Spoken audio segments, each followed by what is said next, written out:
bonjour. Mon nom est Michel Béthane, je suis co-auteur avec Thierry Dessauve du Grand Guide des vins de France. Et je m'occupe dans ce guide depuis plusieurs années du vignoble de Cahors.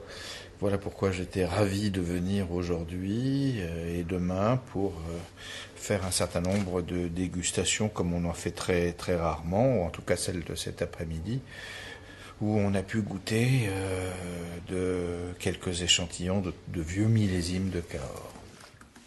Cahors, bien sûr, est une appellation qui, au début des années 80, venait de revivre. Les conditions de travail étaient ceux de l'agriculture et de l'œnologie de l'époque.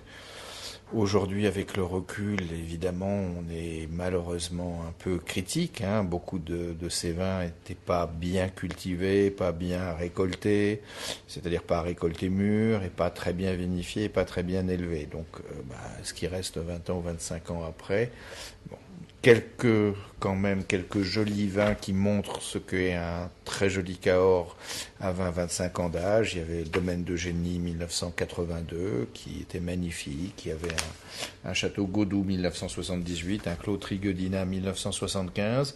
Ces trois vins